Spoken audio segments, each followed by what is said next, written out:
Un saludo desde el área de Derecho Financiero y Tributario de la UNED. Mi nombre es Pedro Herrera, catedrático de Derecho Financiero y Tributario, y voy a tener el gusto de explicarles el capítulo primero de la asignatura Derecho Financiero y Tributario 1.1 Introducción. Comenzaré con esta presentación preparada por el profesor Isidoro Martín Dégano sobre el tributo, concepto y clases. Como introducción al concepto del tributo, conviene referirse a los diversos ingresos públicos. El tributo es una modalidad de ingreso público. Otros ingresos públicos están constituidos por los llamados ingresos patrimoniales, por ejemplo, los derivados de empresas públicas o, en general, de la explotación por la administración de su propio patrimonio. Otro recurso que cada vez está adquiriendo más importancia es la deuda pública, es decir, el Estado u otros entes públicos obtienen recursos endeudándose, emitiendo generalmente títulos de deuda. Este ingreso público tiene la peculiaridad de que debe ser objeto de devolución y además genera el pago de unos intereses. De tal manera que en realidad se está trasladando la financiación de la actividad pública sobre las generaciones futuras. Y en último término tenemos los ingresos tributarios, de los que nos vamos a ocupar en esta asignatura. En el caso de los ingresos tributarios, como veremos, la ley establece una obligación de pago cuando se realiza el hecho imponible, obligación que resulta coactiva y que ha de ajustarse a determinados principios constitucionales, entre los que destaca el de capacidad económica. A su vez, los ingresos tributarios o los tributos son una clase de otro grupo más amplio, que es el de las prestaciones patrimoniales de carácter público. A diferencia del concepto de ingresos públicos, que tiene un carácter doctrinal, el concepto de prestaciones patrimoniales de carácter público está formulado en la Constitución. El artículo 31 de la Constitución, en su párrafo tercero, especifica que solo podrán establecerse prestaciones patrimoniales de carácter público con arreglo a la ley. No habla de tributos, y la jurisprudencia constitucional interpreta que las prestaciones patrimoniales de carácter público constituyen un concepto más amplio dentro del cual se incluyen los tributos. ¿Cuáles son las características que el Tribunal Constitucional y la doctrina ha advertido en las prestaciones patrimoniales de carácter público, incluidos, por tanto, los tributos? En primer término, son prestaciones de contenido económico que se reflejan en el pago de una suma de dinero. Además, son prestaciones coactivas en el sentido de que se imponen unilateralmente por el legislador. No tienen un carácter voluntario, sino que vienen exigidas por la ley. La tercera nota está relacionada con la anterior y es a la que se refiere expresamente el artículo 31, párrafo tercero de la Constitución, y es que estas prestaciones solo pueden establecerse mediante ley, es decir, están sometidas a la reserva de ley, aunque veremos que la intensidad con que las vincula la reserva de ley varía según se trate de unas u otras prestaciones patrimoniales de carácter público. Otra nota muy importante es que se exigen para satisfacer fines de interés general. Por tanto, tiene que haber esa especial justificación. Bien, la finalidad de interés general puede ser, por ejemplo, la protección del medio ambiente o el adecuado funcionamiento de los mercados de la electricidad u otras muchas. Pero debe existir esa finalidad de interés general. Y por último, y esta es la nota que va a diferenciar a las prestaciones patrimoniales de carácter público en general de su modalidad concreta consistente en los tributos, es que pueden percibirse tanto por entes públicos como por particulares. Por ejemplo, sería el caso de las cantidades que ha de pagar el empleador a su trabajador en casos de determinadas bajas. Bien, en este caso el perceptor va a ser un particular, el trabajador que está de baja y, sin embargo, la finalidad es de interés general, el permitir que esa persona que se encuentra en esa situación vulnerable siga percibiendo determinada cantidad y también se establece mediante una norma de carácter legal. En cambio, en el caso de los tributos, el perceptor ha de ser siempre un ente público, no puede ser un particular.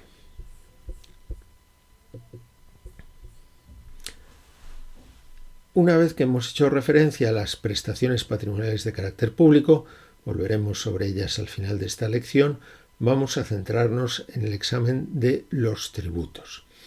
El tributo es un instituto jurídico, término que se utiliza para designar a un conjunto de normas, habitualmente la ley y el reglamento que regulan un impuesto determinado, y de ese conjunto de normas derivan distintas relaciones jurídicas, fundamentalmente la obligación de pago del tributo, aunque también otras como la obligación de presentar las declaraciones, de presentar justificantes, de contabilizar los ingresos y los gastos correspondientes según se trate de un tributo determinado u otro.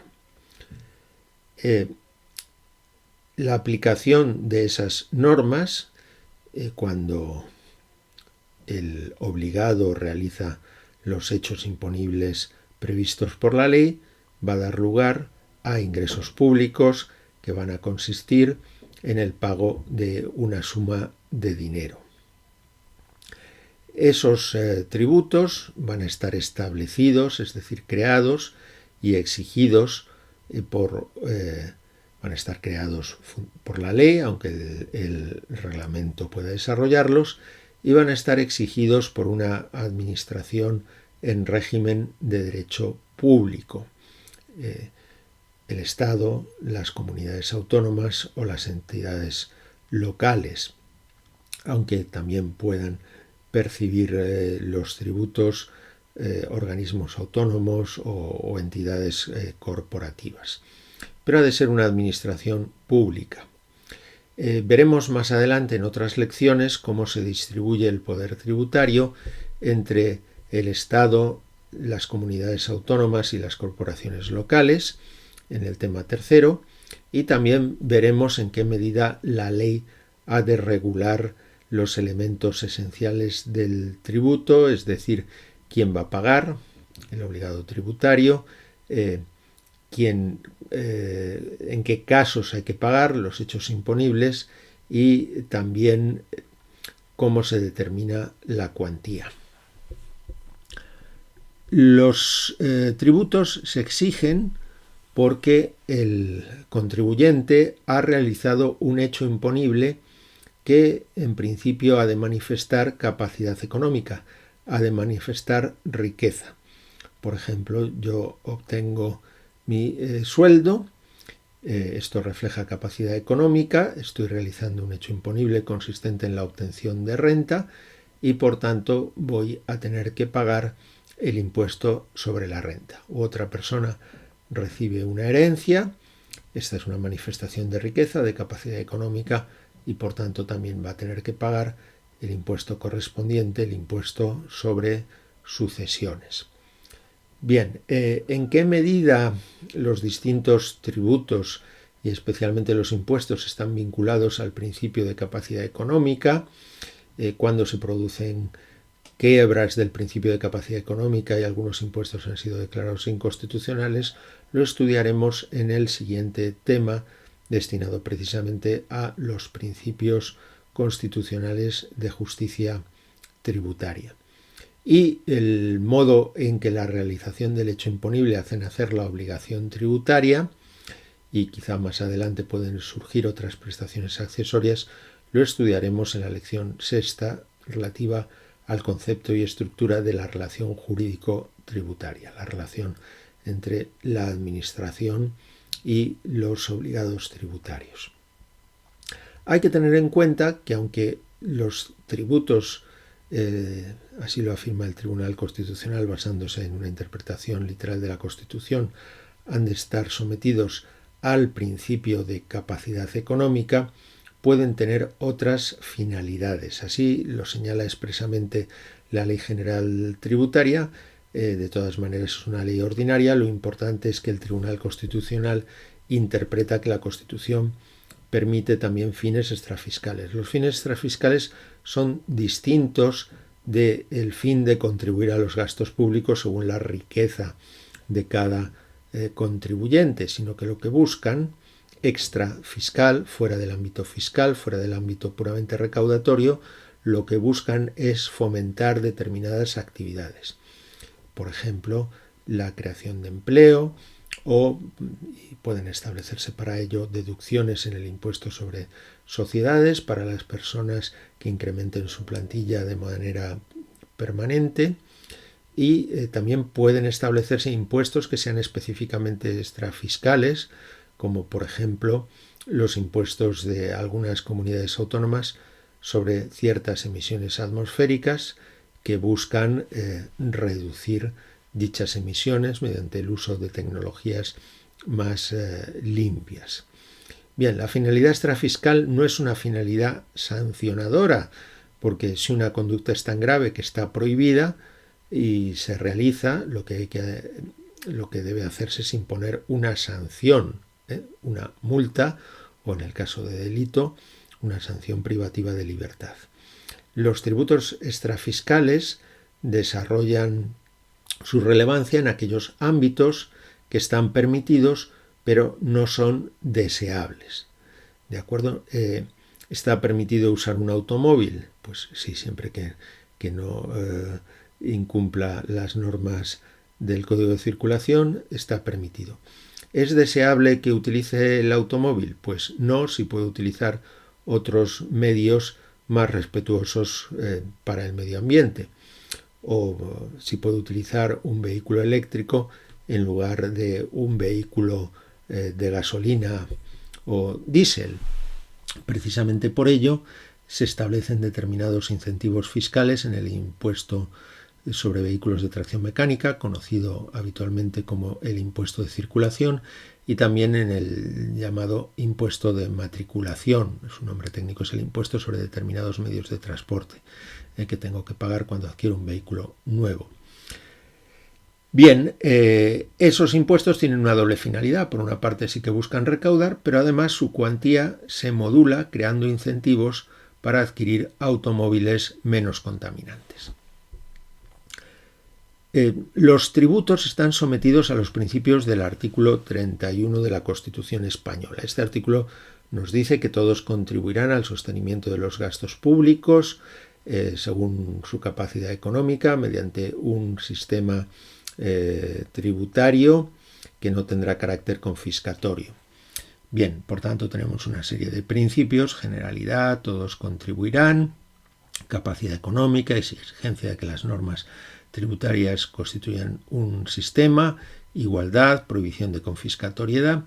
Bien, veremos en la siguiente lección en qué medida estos principios son exigidos por el Tribunal Constitucional y cómo se modulan o hay peculiaridades según el tributo de que se trate, sea un impuesto, una tasa o una contribución especial.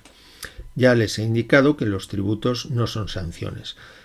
Pueden tener la finalidad de desincentivar determinadas conductas, pero siempre que esas conductas no estén prohibidas. Por eso, mientras que para imponer una sanción es necesario que exista culpabilidad por parte del sujeto infractor, los tributos se aplican de manera objetiva. Si he realizado el hecho imponible, con independencia de cuál sea mi intención, voy a tener que pagar la deuda tributaria correspondiente. Veamos ahora las distintas clases de tributos. La Constitución menciona 3 clases de tributos, aunque no los define, nos habla de impuestos, tasas y contribuciones especiales, y esta misma clasificación, que es tradicional en los países latinos, ha sido recogida por la Ley General Tributaria. Ya se recogía en la primera Ley General Tributaria de 1963 y se reproduce con mayor detalle en la Ley General Tributaria vigente del año 2003. Aunque la diferencia entre impuestos, tasas y contribuciones especiales se proyecta sobre toda su estructura, se suele subrayar que la diferencia consiste en el hecho imponible. En los impuestos, el hecho imponible no supone ninguna actividad administrativa. A veces se escucha: tengo derecho a recibir estos servicios del Estado porque pago mis impuestos. Bueno, esa es una forma de hablar, pero en realidad los impuestos deben pagarse se reciban o no servicios públicos, porque su nacimiento deriva de la realización de un hecho que supone capacidad económica, como hemos visto, la obtención de renta. Naturalmente que la recaudación de los impuestos se va a utilizar para financiar servicios públicos, pero si realizo el hecho imponible, si obtengo renta, voy a tener que pagar el impuesto con independencia de que haya o no actividad administrativa. En cambio, en las tasas y en las contribuciones especiales, el hecho imponible consiste precisamente en la realización de una actividad administrativa. Por ejemplo, resulta que pago una cantidad porque soy el propietario de un bar y quiero obtener una licencia para poder poner mesas en la terraza, es decir, en la acera que hay delante de mi establecimiento. Bien, pues aquí va a haber una actividad administrativa de otorgamiento de la correspondiente licencia y además voy a aprovecharme especialmente del dominio público municipal al poner esas mesas en la acera. Y en las contribuciones especiales también hay una actividad administrativa, por ejemplo, el soterrar una autopista, que va a hacer que los inmuebles vecinos aumenten de valor y por tanto los propietarios de esos inmuebles, si el ayuntamiento así lo establece, van a tener que pagar una cantidad. Bien, en esos 2 casos hay actividad administrativa, en el caso de los impuestos no la hay. Si repasamos la legislación vigente, nos encontramos con que el legislador no solo habla de impuestos, tasas y contribuciones especiales, sino que utiliza otros términos: aranceles, cánones, exacciones, gravámenes. Técnicamente esto es incorrecto, porque todos esos aranceles, cánones, exacciones, gravámenes, si reúnen las notas propias de un tributo, deben calificarse como impuestos, tasas o contribuciones especiales. De modo que esas otras denominaciones pues hacen que sufra la seguridad jurídica, porque nos hacen dudar de ante qué figura tributaria estamos y por tanto cuál debe ser su regulación. Es verdad que el legislador dispone de libertad para decidir financiar un servicio público de una manera o de otra. Por ejemplo, en la Ciudad de Madrid pues ha habido distintas etapas en cuanto a la financiación del servicio de recogida y tratamiento de basuras, y en ocasiones se ha cobrado una tasa y en otras ocasiones no se ha cobrado ninguna tasa por la prestación del servicio, y lo que se ha hecho es financiarla a cargo de la recaudación de los impuestos. Hay que tener en cuenta que nos encontramos con dos figuras que pueden parecerse a los tributos, pero no lo son. Por una parte tenemos los precios públicos, que son cantidades que va a cobrar un ente público cuando preste un servicio que sea voluntario y además que se preste también por el sector privado. Por ejemplo, pues la cantidad que me puedan cobrar por acceder a una biblioteca municipal, cuando resulta que hay otras entidades que disponen también de bibliotecas, por tanto hay concurrencia con el sector privado y además no es obligatorio acudir a una biblioteca. Bueno, pues en estos casos no estaríamos ante tributos, sino ante precios públicos. Y hay otra figura que son las llamadas tarifas. Esta es la denominación abreviada.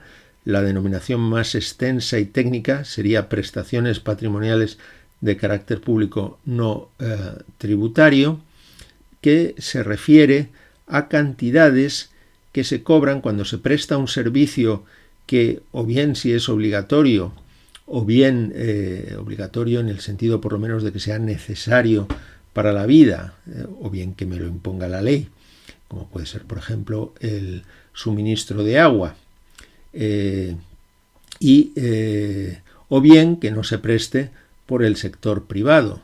En principio el suministro de agua va a ser una competencia del ayuntamiento. Bien, pero ¿qué sucede si el ayuntamiento decide no prestar por sí mismo el servicio, sino realizar un concurso y adjudicar el servicio a un concesionario, que puede ser una empresa privada?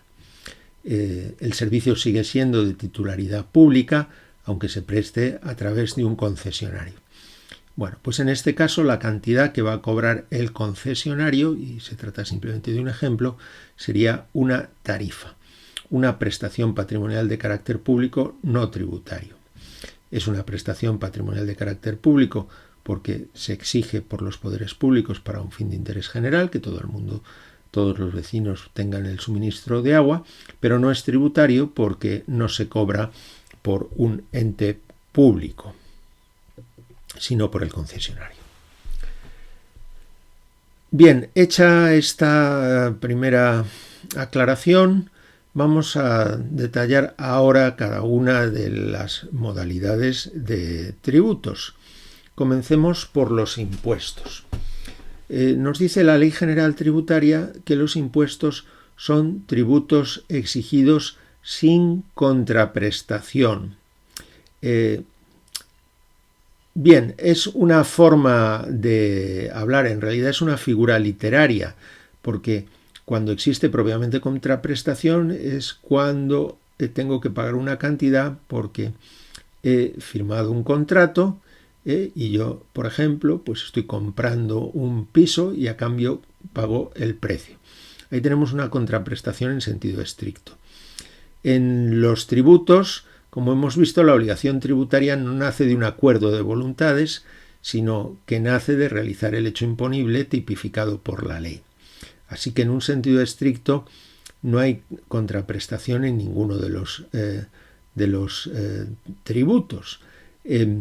Pero en las tasas y en las contribuciones especiales, aunque la obligación nazca de haber realizado el hecho imponible, sí que existe la prestación de un servicio, como hemos visto. Tengo el servicio de suministro de agua y si me lo presta directamente el ayuntamiento voy a tener que pagar una tasa. Lo tengo que pagar porque me obliga la norma, pero es verdad que estoy recibiendo el suministro. En ese sentido menos técnico, sí que en las tasas y también en las contribuciones especiales recibo una cierta contraprestación, o por utilizar la terminología del Tribunal Constitucional, hay una relación sinalagmática entre la persona que paga la tasa y la persona que recibe el servicio. En cambio, en los impuestos, ni siquiera en ese sentido amplio hay contraprestación, ni hay relación sinalagmática. Simplemente yo obtengo renta, recibo una herencia, compro un inmueble y voy a tener que pagar el impuesto correspondiente sin que haya sin que se desarrolle actividad administrativa alguna.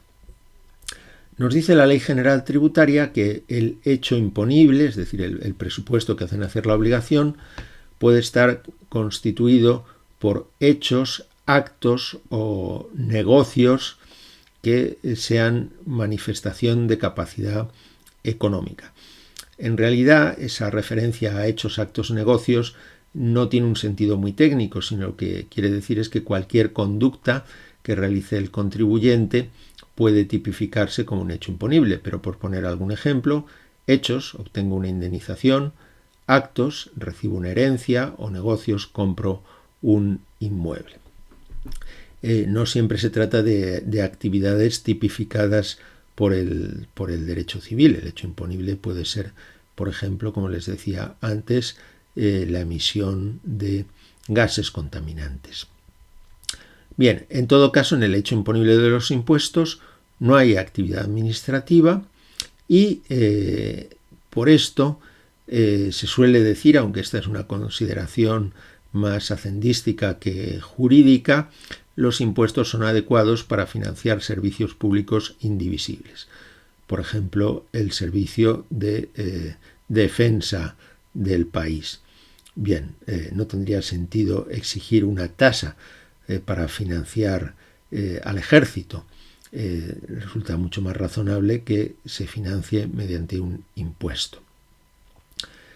En realidad, la mayor parte del gasto público se va a financiar mediante impuestos. Hemos visto también que los impuestos gravan la capacidad económica del contribuyente. Y no podemos decir lo mismo de las tasas y de las contribuciones especiales. Pues en principio sí, porque el artículo 31 de la Constitución, en su párrafo primero, nos dice que todos los tributos deben responder al principio de capacidad económica y así lo ha interpretado el Tribunal Constitucional. Lo que sucede es que aunque las tasas y las contribuciones especiales, según el Tribunal Constitucional, también deben respetar el principio de capacidad económica, lo van a hacer de manera mucho menos intensa que en los impuestos. La capacidad económica, a diferencia de lo que sucede en las tasas, va a constituir el criterio general de cuantificación de los impuestos, es decir, que pagaremos más o menos impuestos o pagaremos más o menos de un concreto impuesto según sea mayor o menor la capacidad económica que se refleje en el hecho imponible.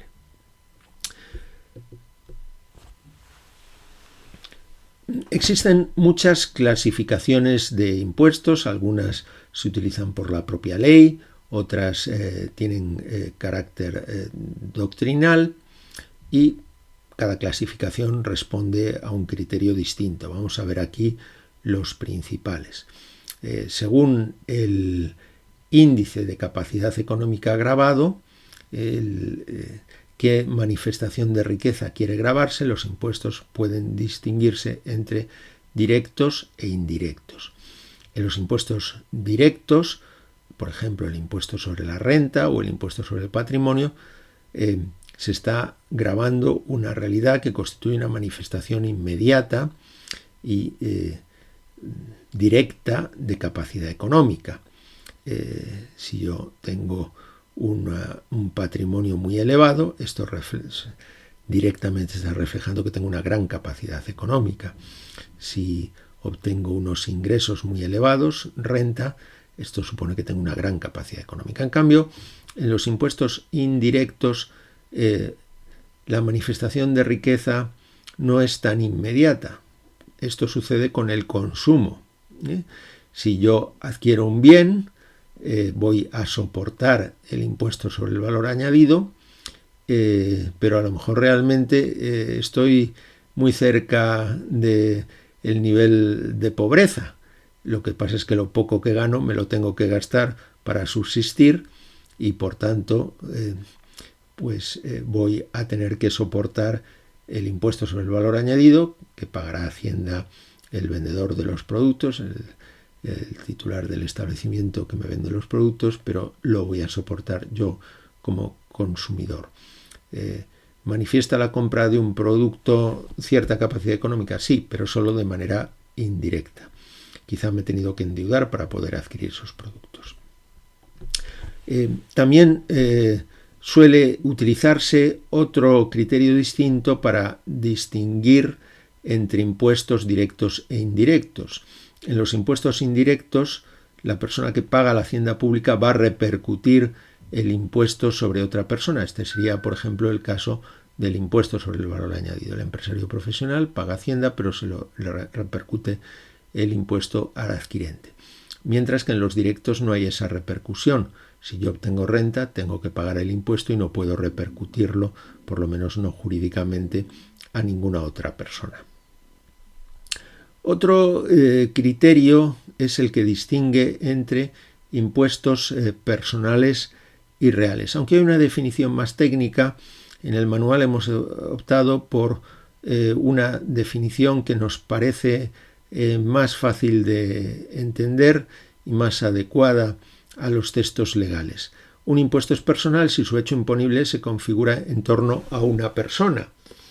Por ejemplo, el impuesto sobre la renta de las personas físicas. Y esto va a suponer además que se va a tributar por la totalidad de la renta que obtenga esa persona. O el otro impuesto, ejemplo claro de impuesto personal, es el impuesto sobre el patrimonio. Bien, pues va a haber que tributar por la totalidad del patrimonio que tenga esa persona residente en España en cualquier parte del mundo. En cambio, los impuestos reales se configuran en torno a una cosa, a un objeto que no es una persona. Pues este sería el caso, por ejemplo, del impuesto sobre bienes inmuebles, se está grabando un inmueble, o incluso del impuesto sobre la renta de no residentes cuando no operen en España mediante establecimiento permanente, porque en ese caso el impuesto se va a pagar simplemente por las rentas obtenidas por España, no por todas las rentas que obtenga el contribuyente en cualquier parte del mundo, sino solo por las rentas obtenidas en España, y por eso se califica el impuesto sobre la renta de no residentes, al menos en esta modalidad sin establecimiento permanente, como un impuesto real. En el caso del impuesto sobre sucesiones, pues podemos distinguir si el contribuyente residente en España va a tener que tributar por las herencias y legados que perciba en cualquier parte del mundo. Por tanto, estamos ante un impuesto personal, se articula en torno a una persona. En cambio, si no es residente, solo tributará en España por los bienes que formen parte de la herencia y que estén situados en España. Lógicamente estoy simplificando, pero me parece que es el mejor modo de ilustrarlo. De tal manera que en el impuesto sobre sucesiones y donaciones tenemos una obligación personal a cargo de los residentes, que se configura en torno a la persona del contribuyente, y una obligación real a cambio de los no residentes, que se configura en torno a las cosas, los bienes que están situados en España. Una tercera calificación distingue entre impuestos subjetivos u objetivos según su estructura y sobre todo sus elementos de cuantificación tengan en cuenta las circunstancias personales o familiares. Así, el impuesto sobre la renta es un impuesto subjetivo. Existen una serie de mínimos personales y familiares y de deducciones que tienen en cuenta, modulan la carga tributaria, la reducen en atención a las cargas personales del contribuyente u a las cargas familiares del contribuyente y otras circunstancias personales que reducen su capacidad económica. En cambio, en los impuestos objetivos son indiferentes las circunstancias personales y familiares. Si voy a comprar leche, pues da igual que tenga una familia numerosa con 10 hijos pequeños o que sea soltero, da igual que esté sano, que esté enfermo, voy a tener que pagar la misma cantidad en concepto de impuestos sobre el valor añadido. En general, los impuestos directos y personales se prestan mejor a considerar las circunstancias personales y familiares que los indirectos y reales. Sin embargo, en la práctica hay algunos impuestos que tienen carácter indirecto y que tienen carácter real, en los que se tienen en cuenta las circunstancias personales y familiares. Pues, por ejemplo, algunos ayuntamientos establecen bonificaciones familiares, bonificaciones para familias numerosas en el impuesto sobre circulación de vehículos, o algunas comunidades autónomas lo hacen en el impuesto sobre transmisiones patrimoniales, que es un impuesto indirecto. Según el aspecto temporal del hecho imponible, suele distinguirse entre impuestos periódicos e instantáneos. En los impuestos instantáneos, el hecho imponible se agota en un momento, pues el empresario vende el bien, se ha realizado el hecho imponible del IVA.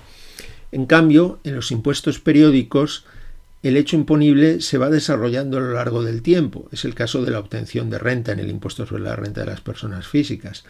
El hecho imponible no se realiza cada vez que cobro mi nómina, sino que se va desarrollando a lo largo del tiempo, y por tanto hay que establecer un límite temporal, un periodo impositivo en el cual se realiza el hecho imponible. En el impuesto sobre la renta, por regla general, es el año natural, de 1 de enero a 31 de diciembre. Aunque si el contribuyente fallece a lo largo del año, el periodo impositivo va a ser más corto y va a ir del 1 de enero hasta el día del fallecimiento. Hay que tener en cuenta que el que un impuesto sea instantáneo no supone que haya que presentar la declaración por cada hecho imponible.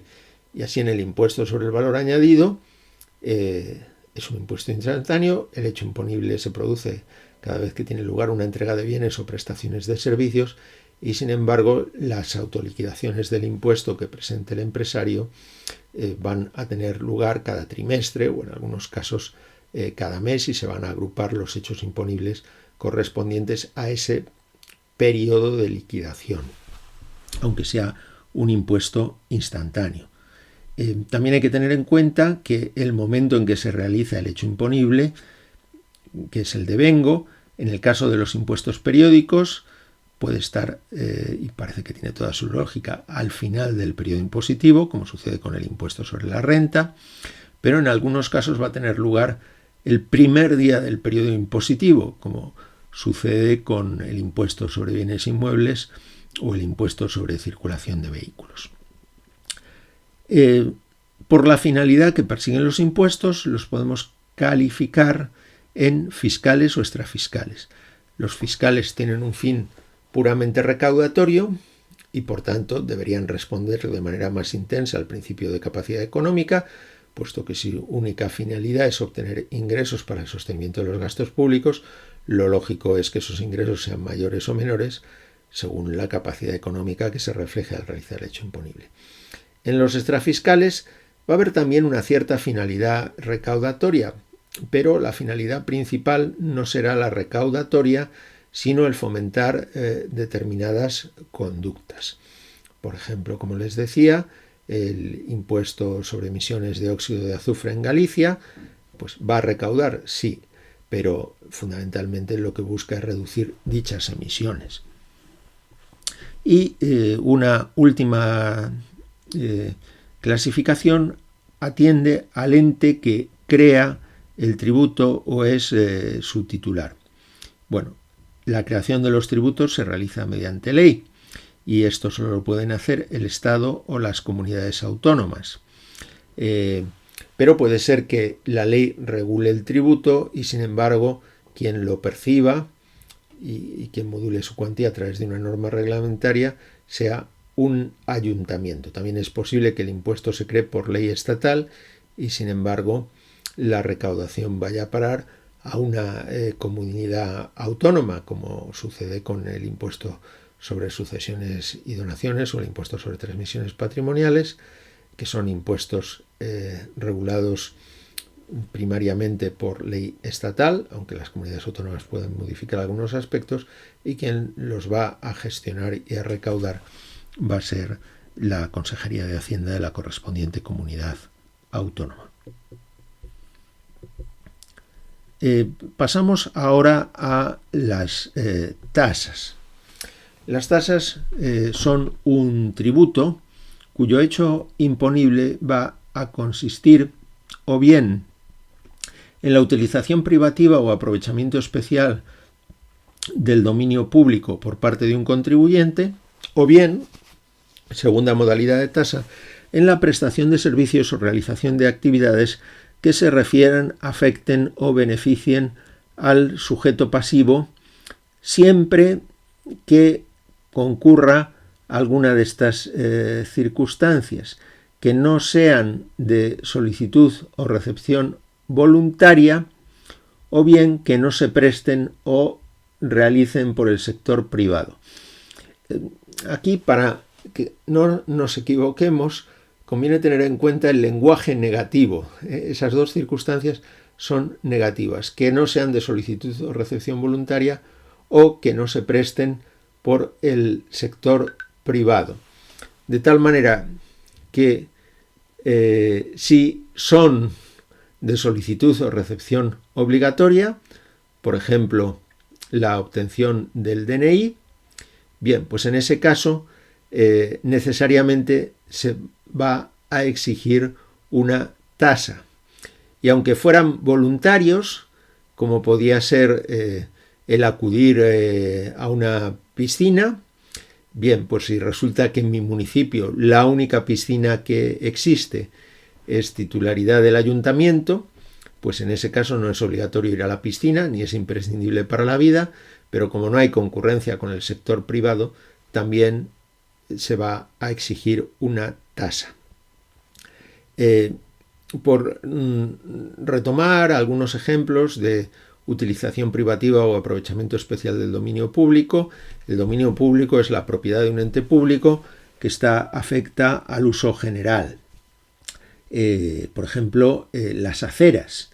Bueno, si yo me aprovecho especialmente de la acera que tengo delante de mi casa porque es la salida de mi garaje, y por tanto el ayuntamiento va a garantizar que nadie pueda aparcar delante de mi garaje y que si alguien aparca, pues el vehículo será retirado por la grúa.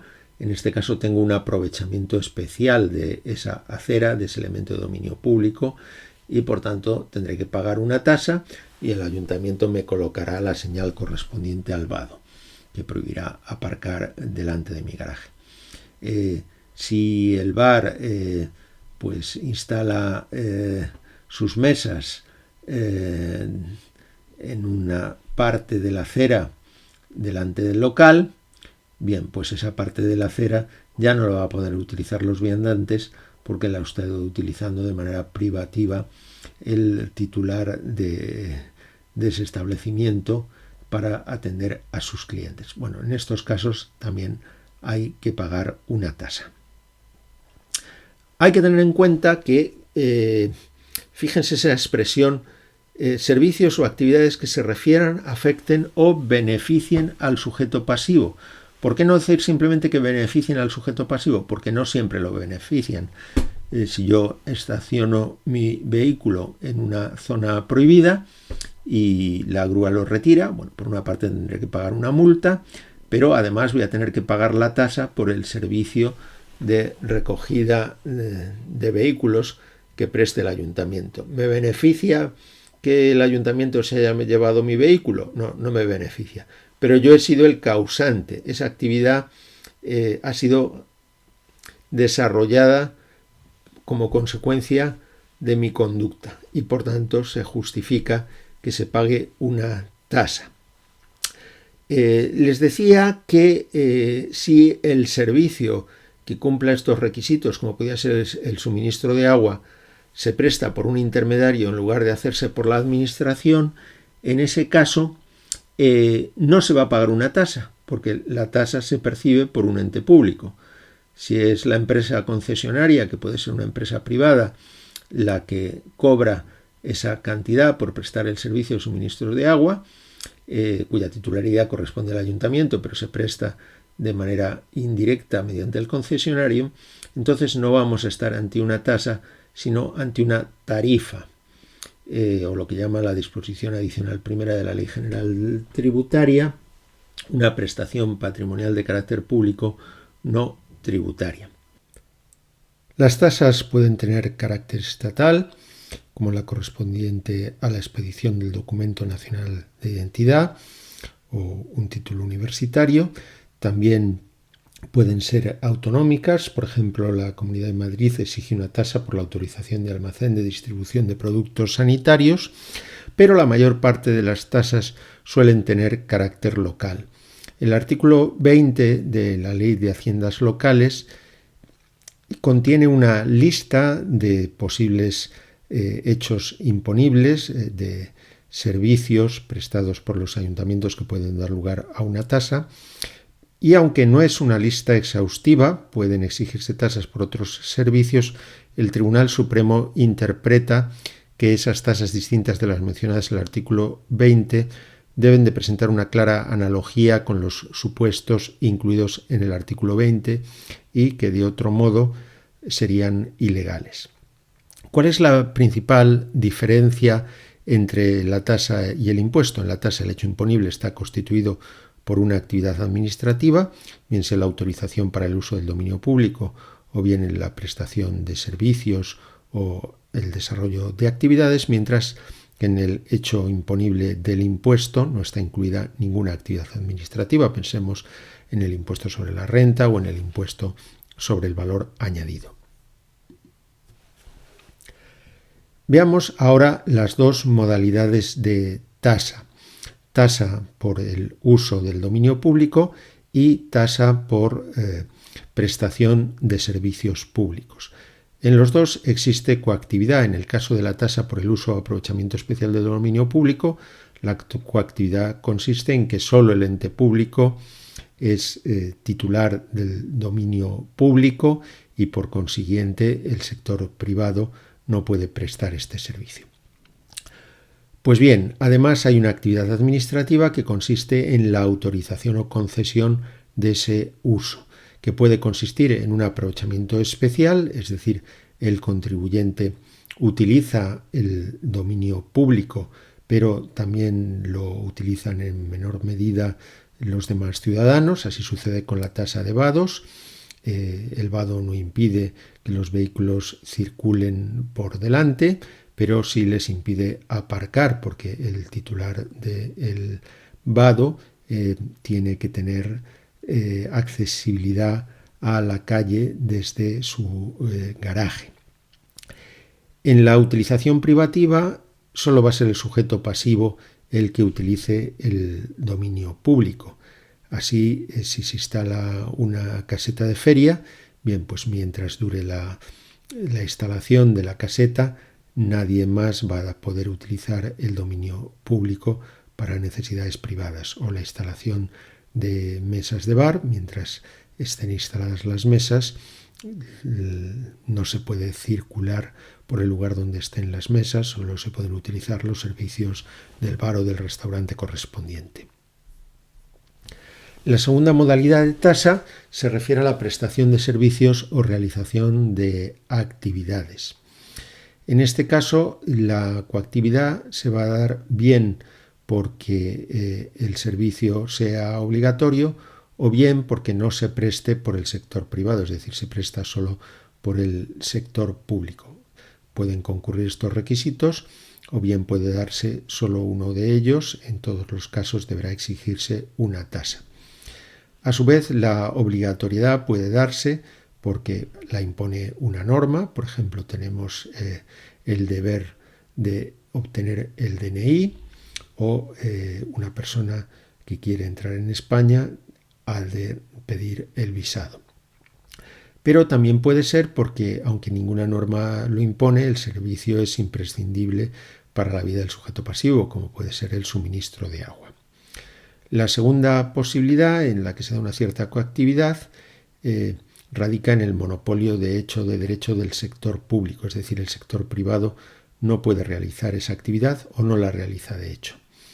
No la puede realizar porque no es competente, y así sucede, por ejemplo, en la inscripción en un registro de parejas de hecho, solo lo puede hacer un ente público, o bien porque no hay concurrencia. Por ejemplo, si la única piscina accesible al público en un municipio es una piscina municipal, porque ninguna empresa privada ha instalado su propia piscina, también el municipio debería exigir una tasa como consecuencia de ese monopolio. De hecho, lógicamente, las circunstancias pueden variar. Veamos ahora cuál es el fundamento y la cuantificación de las tasas. El fundamento está en el principio de equivalencia, que es una manifestación del principio de igualdad. Si provoco un gasto al ente público o aprovecho su dominio público, debo de pagar una cantidad que equilibre la relación. ¿El principio de capacidad económica tiene algún papel?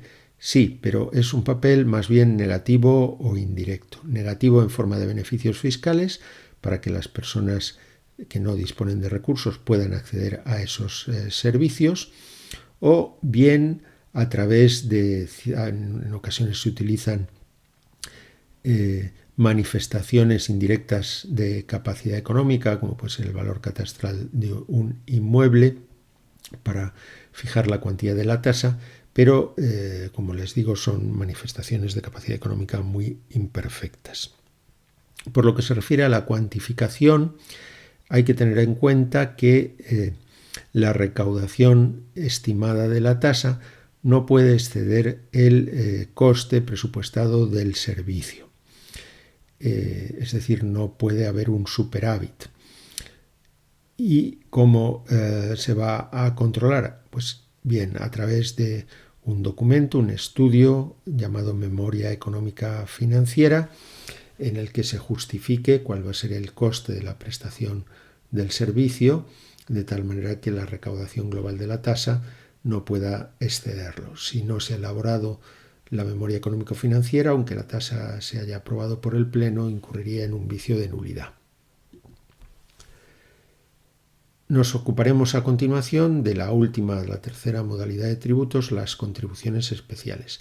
En ellas, el hecho imponible consiste en la obtención de un beneficio o en el aumento de valor de los bienes del contribuyente, pero estas circunstancias que constituyen el hecho imponible, vienen determinadas por una actividad administrativa que puede consistir en la realización de una obra pública, pues la mejora de una calle o el soterramiento de una autopista, pero también por el establecimiento o ampliación de un servicio público, el establecimiento del servicio de bomberos o su ampliación.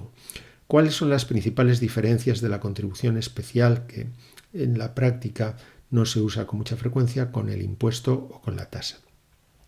Con el impuesto la diferencia es muy clara.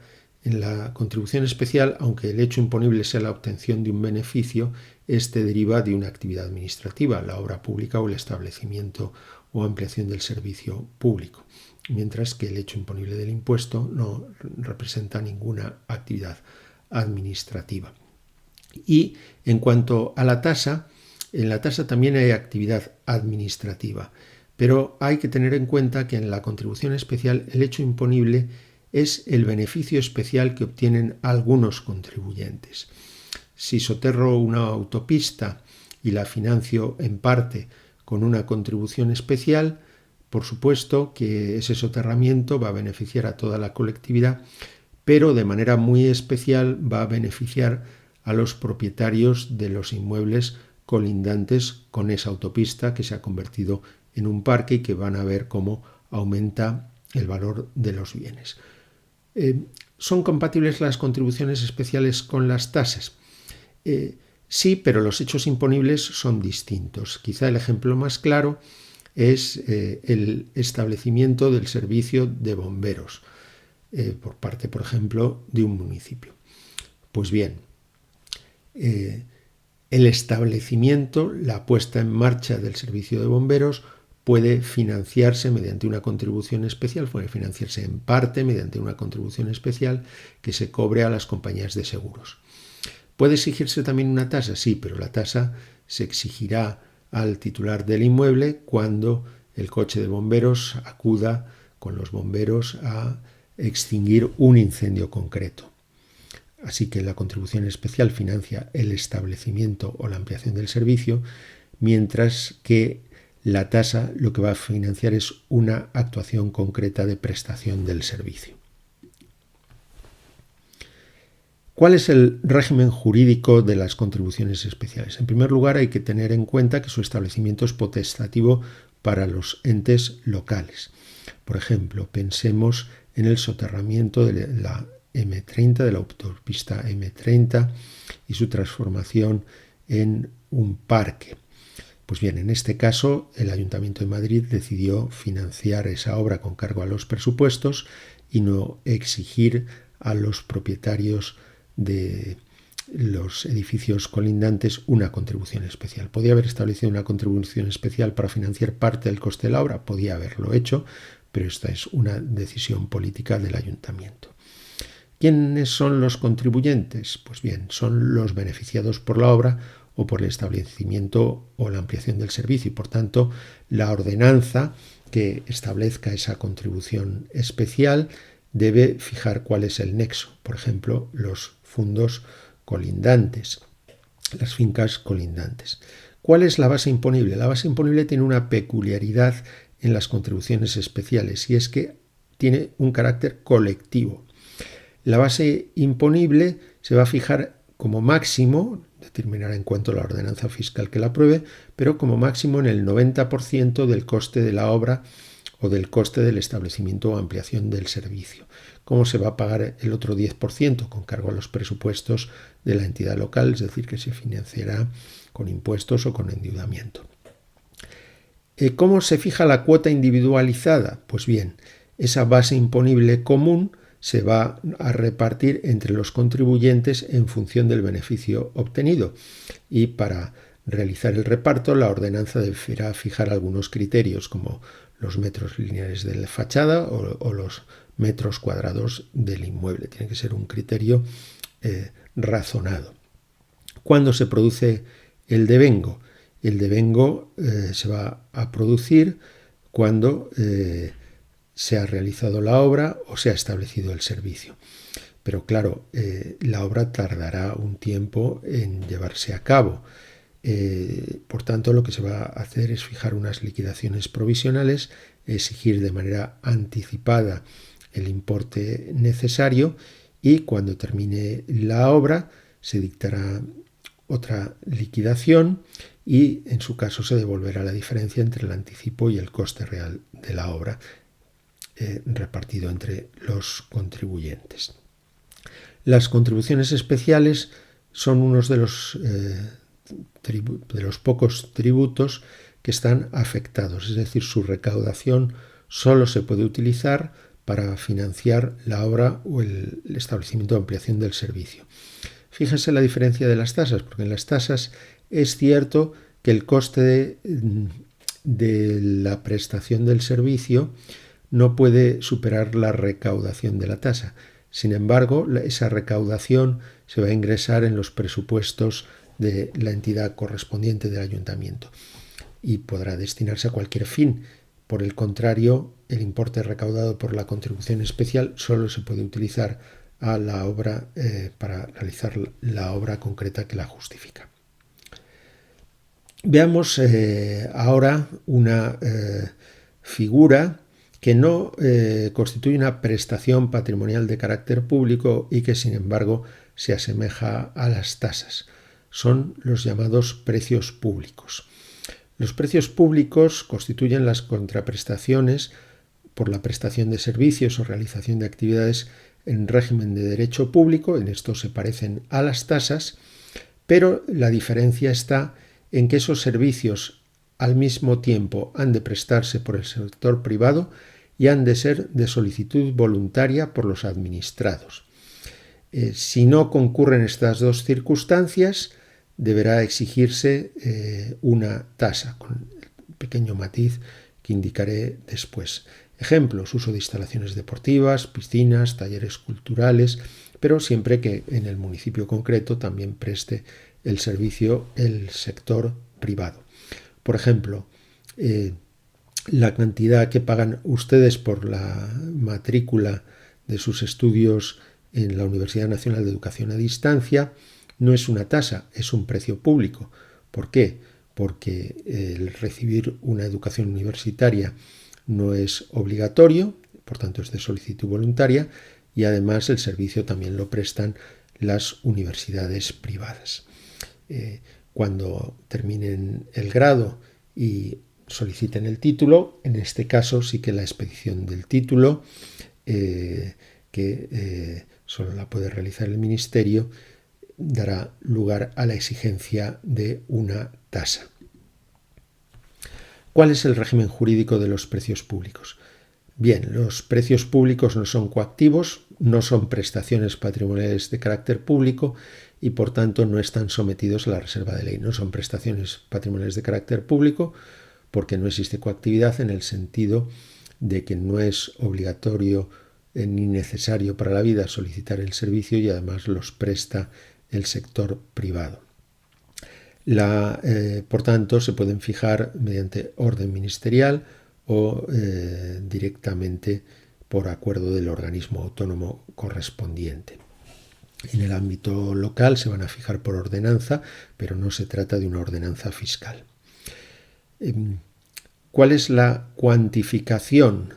Bien, la ley solo fija un límite mínimo, que es el coste del servicio, aunque puede cobrarse una cantidad menor al coste del servicio por razones culturales, benéficas, y sin embargo no hay un límite máximo. ¿Por qué no hay un límite máximo? Porque como existe concurrencia con el sector privado, si el precio público fuera desproporcionado, nadie acudiría a obtener el servicio del ente público y por tanto este tendría que bajar el precio. Bueno, no obstante, aunque legalmente no se fije un límite máximo, el Tribunal Supremo se ha considerado que aunque el precio público dé lugar a un beneficio para el ente público, el importe debe ser razonable y ponderado. Curiosamente, la recaudación sí se puede realizar en vía de apremio, es decir, los precios públicos no son coactivos desde el punto de vista de su presupuesto de hecho, no estoy coaccionado a recibir un servicio que dé lugar a un precio público, pero si contrato el servicio, entonces la administración, si no pago, va a poder recaudarlo por vía de apremio. Recapitulemos las principales diferencias entre el precio público y la tasa. En cuanto a su establecimiento, hay una reserva de ley para las tasas, con cierta flexibilidad, pero hay una reserva de ley, pero no para los precios públicos. En lo que se refiere a la cuantificación, las tasas no pueden superar, la recaudación global de la tasa no puede superar el coste del servicio, mientras que en el caso de los precios públicos, el coste del servicio supone un mínimo y sí que pueden ser superiores. No hay coactividad en los precios públicos, la solicitud del servicio tiene que ser voluntaria en el sentido de que no esté exigida por la ley y además el servicio no sea imprescindible para la vida personal o social, como puede ser el asistir a un centro deportivo. Y además el servicio tiene que estar prestado por el sector privado en concurrencia con el sector público. Si no lo prestara el sector privado, habría que exigir una tasa. La tasa nace del mecanismo ex lege, se presta el servicio y nace la obligación, mientras que el precio público nace de un contrato con el ente público que va a prestar el servicio. Lógicamente, esos criterios de diferenciación van a cambiar a lo largo del tiempo. Así, por ejemplo, si un municipio presta el servicio de guardería infantil y no hay ninguna guardería privada, pues deberá exigir una tasa porque no hay concurrencia y sin embargo si después se instalan guarderías privadas, pues debería transformarse esa tasa en un precio público. En este esquema insistimos en la misma idea. Para exigir una tasa tiene que darse o bien la obligatoriedad del servicio o bien la no concurrencia con el sector privado. Basta con que se dé cualquiera de estas dos circunstancias para que haya que exigir una tasa. En cambio, en los precios públicos tiene que darse la voluntariedad y al mismo tiempo la concurrencia. Veamos ahora un esquema general de las distintas modalidades de prestaciones patrimoniales de carácter público. Ya sabemos que los llamados precios públicos, aunque tengan ese adjetivo públicos, no son prestaciones patrimoniales de carácter público, porque el término prestaciones patrimoniales de carácter público se refiere solo a aquellas que tienen carácter coactivo. Pues bien, las prestaciones patrimoniales de carácter público pueden ser tributarias o no tributarias. Las tributarias son los tributos, es decir, o bien los impuestos, o bien las tasas, o bien las contribuciones especiales. En cuanto a las no tributarias, tenemos también dos bloques. Algunas que no tienen un nombre especial son prestaciones públicas que se realizan entre particulares, por ejemplo, las cantidades que tienen que pagar el empleador al empleado cuando está en una situación de baja con ciertos requisitos. En cambio, existe una modalidad específica, denominada como tarifas de prestaciones patrimoniales de carácter público, que se parece bastante a las tasas, pero no son tasas, no son tributos. ¿Por qué no son tributos? Porque la cantidad no se va a percibir por un ente público. Esto sucede especialmente en el ámbito municipal, cuando el ayuntamiento, aunque sea titular de un servicio, por ejemplo el suministro de aguas, decide que no va a prestar directamente el servicio. Si gestiona directamente el servicio, debería cobrar una tasa.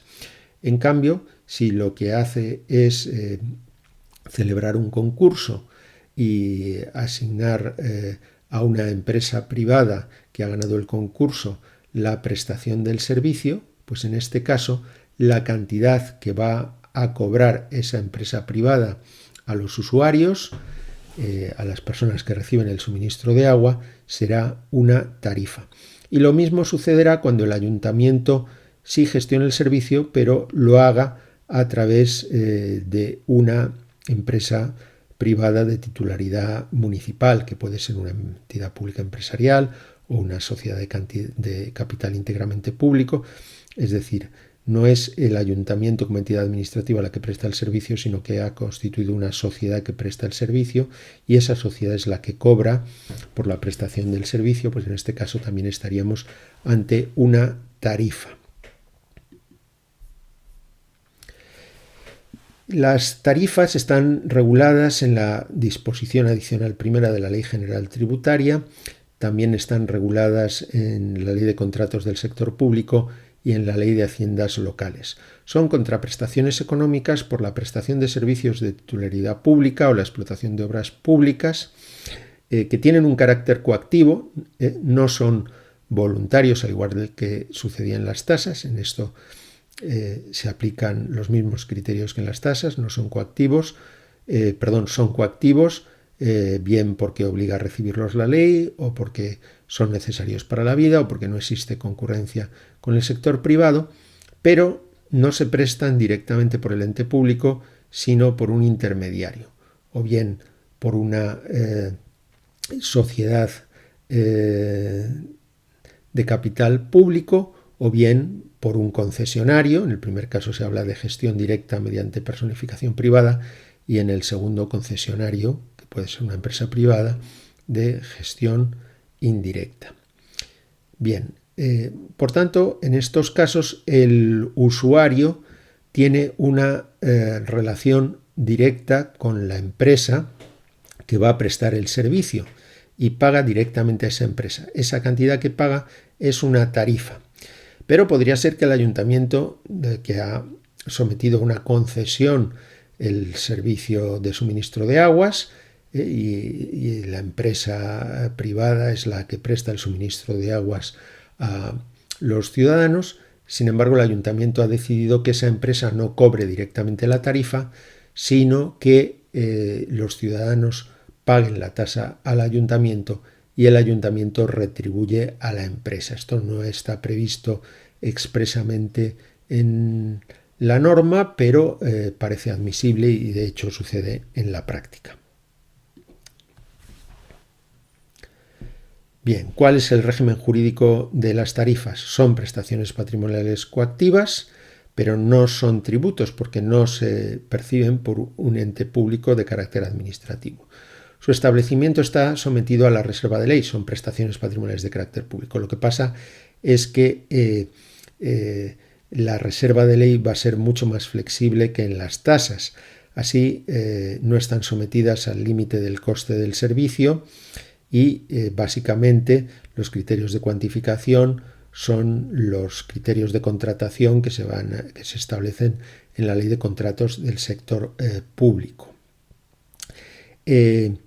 Claro, en la medida en que los percibe un ente privado o una empresa privada o una sociedad de capital público, podríamos decir que son ingresos de derecho privado. Sin embargo, aunque existe alguna duda, algunos municipios los exigen por la vía de apremio. Esto tiene una cierta base en la Ley de Haciendas Locales, aunque puede suscitar ciertas dudas. Bien, en estas últimas diapositivas de recapitulación también podemos destacar las diferencias entre las tasas por prestación de servicios y las prestaciones patrimoniales no tributarias denominadas tarifas. En cuanto a las tasas, se habla de prestación de servicios o realización de actividades, y en cuanto a las tarifas, la disposición adicional primera utiliza una expresión semejante: explotación de obras o prestación de servicios. El criterio de la coactividad es común a las tasas y a las tarifas. En ambos casos se trata de servicios que no son voluntarios o en los que no existe concurrencia con el sector privado. Claro, cuando hablamos de concurrencia con el sector privado nos referimos a que no hay empresas distintas de las concesionarias que presten el servicio. Pero la diferencia está en el prestador del servicio. Si el prestador del servicio es la administración de manera directa, por ejemplo el ayuntamiento, en ese caso debe exigir una tasa, y si es un intermediario, que puede ser una sociedad municipal o una empresa privada concesionaria, en ese caso exigirá una tarifa, una prestación patrimonial de carácter público no tributaria. Otra diferencia está en que en las tasas no pueden exceder del coste del servicio, y sin embargo en las tarifas no se establece esta limitación y de hecho el concesionario obtendrá un beneficio. Bien, para concluir vamos a diferenciar entre las tarifas, que son prestaciones patrimoniales de carácter público no tributarias, y los precios públicos. Las tarifas se exigen por servicios coactivos. Si esos servicios son prestados directamente por el ayuntamiento, darán lugar a una tasa, y en cambio si los presta un intermediario, estaremos ante una tarifa. Y en cambio los servicios no coactivos, porque al mismo tiempo no son obligatorios ni necesarios para la vida y se prestan en concurrencia por el sector privado, si los presta directamente el ente público, el ayuntamiento, cobrará un precio público, y si hubiera una concesión y los presta un intermediario, cobrará un precio privado. Pues con esto hemos concluido esta lección. Ánimo con el estudio y les seguiré explicando esta materia en otras videoclases.